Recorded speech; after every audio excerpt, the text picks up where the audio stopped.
Bienvenue tout le monde. Merci d'être présent au Forum sur le tourisme durable. C'est la Ville qui a initié ces forums. C'est vraiment pour stimuler le développement socio-économique, créer des synergies justement entre les entrepreneurs. Je voulais vraiment remercier tous les partenaires qui sont impliqués depuis le début. Tourisme Charlevoix, la MRC de Charlevoix, la Procure, la Ville de Baie-Saint-Paul, ainsi que la Corporation de la Réserve de la biosphère. Je vais laisser la parole à Julie Campeau de la Corporation de la Réserve de la biosphère. Julie Campeau, je suis chargée de projet pour la Corporation de la Réserve de la biosphère de Charlevoix. Les trois grandes fonctions d'une réserve de biosphère, développement durable, conservation, écosystème, biodiversité, éducation, recherche. On travaille présentement en collaboration avec Tourisme Charlevoix.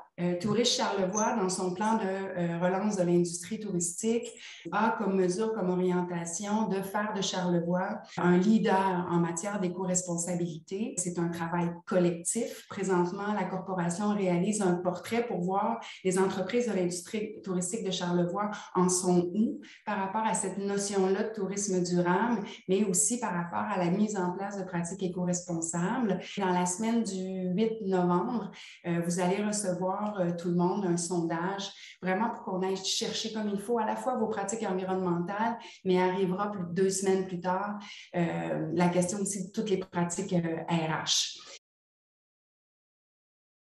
Bonjour, je suis contente d'être ici ce matin.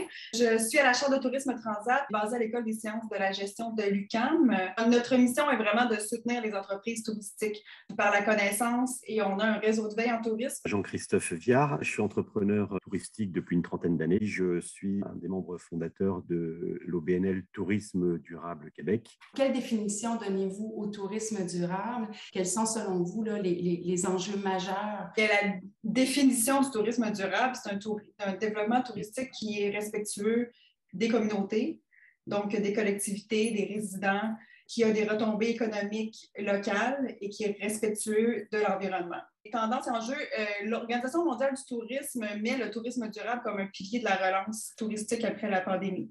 Donc, il y a vraiment une nécessité de faire un virage durable des destinations qui, justement, soit respectueux de tout ça au niveau social et environnemental, parce que souvent, le tourisme durable est associé seulement au volet environnemental, à la gestion des matières résiduelles, etc., mais c'est vraiment un tout, là. Donc, c'est de trouver l'équilibre entre tout ça. On a un nouveau plan d'action au Québec sur le tourisme responsable et durable. Puis, lorsqu'on parle d'enjeux, on a la réduction des gaz à effet de serre, d'avoir déjà des méthodes de calcul qui sont un peu dispersées ou inexistantes dans l'industrie touristique actuellement. On parle d'économie circulaire, on parle d'adaptation au changement climatique. Le climat change, on voit plus de redoux en hiver, on voit plus de journées de canicule en été, des épisodes de pluie, un prolongement des saisons. À terme, à l'échelle du Québec, ça va vraiment modifier l'offre touristique québécoise. Lorsqu'on développe des activités ou des investissements, c'est vraiment de penser au climat futur pour développer des activités qui sont adaptées. Au niveau du produit touristique, c'est de développer des produits qui favorisent l'achat local, qui misent sur le plein air, la nature, etc. Comment réduire notre empreinte carbone d'une manière générale? On a tendance à beaucoup parler de compensation. La compensation, c'est un des moyens qui a été mis en avant.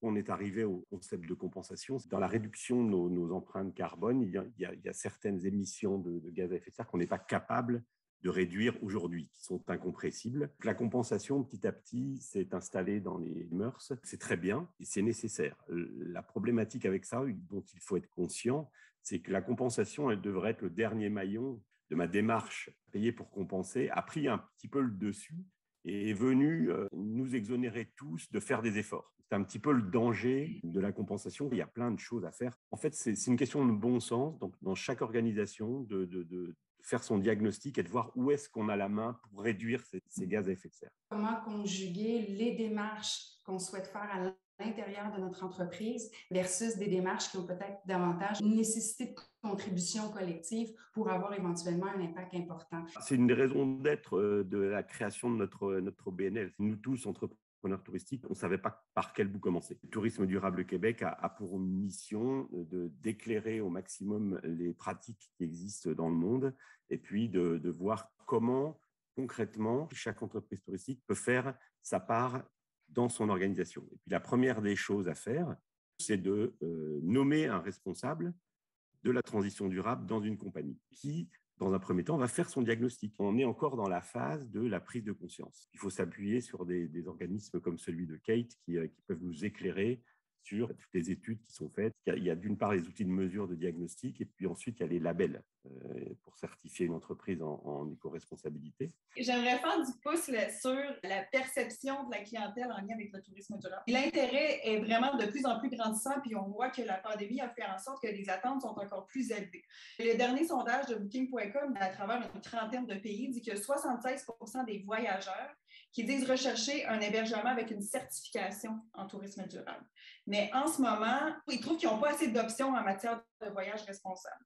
Au niveau des voyageurs québécois, on a vu aussi que le tiers des voyageurs québécois portent une attention beaucoup plus grande aux pratiques durables des entreprises depuis la pandémie. C'est sûr que le marché touristique est majoritairement québécois. Au cours des 2 dernières années, effectivement, il était 100% québécois. C'est 75 au moins % des visiteurs qui sont québécois, peu importe pandémie ou non. Dans cette portion-là, il y a des voyageurs qui sont très engagés en tourisme durable, qui sont prêts à compenser leurs gaz à effet de serre et qui se disent des experts touristiques du Québec. Ça veut dire qu'ils connaissent les activités, puis c'est des gens qui font beaucoup de plein air.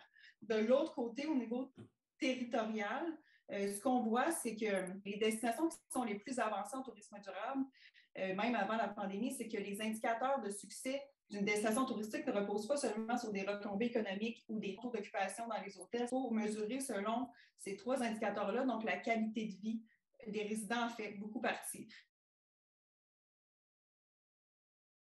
On sait qu'au cours des dernières années, là, il y a certaines destinations dans le monde qui ont vécu des affluences de touristes qui dépassaient un peu leur capacité à les recevoir. Je ne prétends pas là, que Charlevoix est dans cette situation-là. Est-ce qu'il existe des indicateurs qui peuvent nous aider à réfléchir sur ces questions? Il y a des destinations qui ont essayé toutes sortes de pilotes, là, des applications technologiques pour gérer les flux, pour répartir les gens d'une entreprise à l'autre. Puis, à l'échelle de l'entreprise, on voit qu'il y a différentes solutions qui sont mises en place à amener les gens à des heures d'affluence moins élevée, l'achat de billets en ligne, de la sensibilisation, à les faire connaître des destinations un peu moins connues. Puis ça va aussi avec une très bonne connaissance de sa clientèle sur le territoire. Je pense que ça, c'est la clé pour pouvoir mieux les diriger. En parlant de surtourisme, on a vu dans Le Devoir un cas patent parlant de la Gaspésie et de certaines destinations de la Gatineau qui reçoivent énormément de gens en très peu de temps qui vont user, entre guillemets, les différents réseaux. Les gens disent qu'ils ne sont pas équipés pour recevoir autant de gens en même temps. Une bonne planification territoriale est la clé, puis de voir les points de friction et de voir comment est-ce qu'on peut mieux répartir les visiteurs, mieux connaître la clientèle, qu'il y a vraiment une réflexion territoriale à faire. Puis on a même des destinations qui ont commencé à parler de démarketing, donc qui ne font même plus leur promotion des villes en Europe. J'aimerais voir un peu, c'est quoi, de définir davantage votre conception de ce que c'est le slow tourisme, puis aussi de quelle façon ça se conjugue, par exemple, avec la gestion des flots touristiques. Est-ce que vous avez des exemples, plus d'actions justement concertées ou de projets un peu plus structurants qui mettent finalement en commun l'action collective qui va dans ce sens-là? Le slow tourism ou le tourisme lent, c'est de dire, OK, on s'en va dans une destination, puis on prend le temps de la visiter et de découvrir justement tout ce qu'elle a à nous offrir. À partir des actions concertées, je pense qu'il faut miser sur les leaders territoriaux, de voir qu'est-ce que les meilleurs font, comment est-ce qu'ils peuvent influencer les autres. En Bretagne, par exemple, des entreprises qui ont une démarche en développement durable, bien, ils sont certifiés voyager responsables. Donc, ça fait que ça mobilise les gens, ça les stimule à intégrer justement cette démarche-là. Il faut la rendre positive. Il faut se poser des questions simples dans son entreprise. Est-ce que les ressources que j'emploie sont locales? Est-ce que mes emballages sont compostables, réutilisables? Ça paraît basique, mais revenir à des questions simples, c'est déjà pas mal. C'est une belle conclusion en quelques mots. Merci.